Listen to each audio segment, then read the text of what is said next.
Fee reimbursement వెంటనే చెల్లించాలా, నిరుద్యోగ భృతి 3,000 రూపాయలు వెంటనే చెల్లించాలా, 5 లక్షల ఉద్యోగాలు ఈ సంవత్సరం కేటాయించాలా, గవర్నమెంట్ ప్రభుత్వానికి సంబంధించినటువంటి మెడికల్ కాలేజీలను ప్రైవేటీకరణ చేసే అభిప్రాయంలో నుంచి గడ్డకు రావాల్సిన అవసరం ఉంది.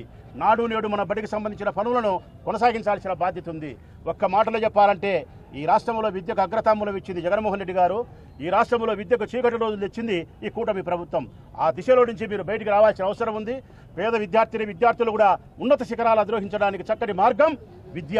ఆ విద్యనే సర్వనాశనం చేసి పెట్టాలి ఈరోజు కూటమి ప్రభుత్వం. అది చెప్పడానికి మేము వస్తే 10,000 మంది ఈ రోజు వస్తే కూడా కలెక్టర్ గారు లేరు, జాయింట్ కలెక్టర్ గారు లేరు.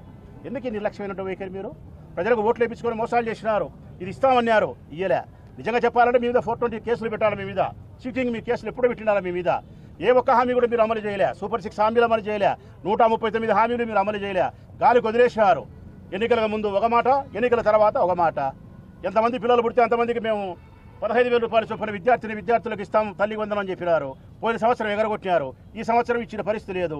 ఇచ్చినా 82 లక్షల మంది ఉంటే 60 లక్షల మందికి ఇస్తారు. 22 లక్షల మంది ఎగరగొట్టేది. గ్యాస్ 3 ఇస్తామన్నారు, 1 ఇచ్చినారు, 2 ఎగరగొట్టినారు. ఈ సంవత్సరం అందరికి ఇస్తారంటే 1,20,00,000 మందికి గాను అది ఇయ్యరు. సగం మందికి ఇచ్చి సగం మందికి ఇచ్చిన సగం మందికి కూడా డబ్బులు ఈరోజు పడని పరిస్థితి ఈ రోజుకి ఉంది. ఏ ఒక్క హామీ కూడా మీరు రైతు భరోసా అన్నారు. కేంద్ర ప్రభుత్వం ఇచ్చి 6,000 కాకుండా మేము 20,000 ఇస్తామన్నారు. 6 లేదు, 20 లేదు, మొత్తం 26,000కు గుండుసున్నా చుట్టినారు. రైతు భరోసా కేంద్రాలు నిర్వీర్యం చేసినారు, సచివాలయాలు నిర్వీర్యం చేసినారు, వాలంటరీ వ్యవస్థ ఎత్తేసినారు, ప్రజా సమస్యలు గాలికి వదిలేసినారు. మీరు చేస్తాండేది ఒకటే, వైఎస్ఆర్ కాంగ్రెస్ పార్టీ వాళ్ళను రోడ్డు మీదనే పెట్టాలా, జైల్లోనే పెట్టాలా. కక్ష సాధింపు చర్యలో భాగంగా మమ్మల్ని జైల్లోనే పెట్టాలా, లేదంటే మీరు చేసే విధవ పనులకు నిరసన చేసే కార్యక్రమంలో మేము మా తమ్ముళ్ళము చెల్లెళ్ళందరూ రోడ్డు మీద వచ్చి సంసారం చేయాల్సిన పరిస్థితి పెట్టినారు. ఇది మీరు చేస్తా ఉండే పరిస్థితి ఈ రాష్ట్రంలో. ఇది మంచి పద్ధతి కాదు.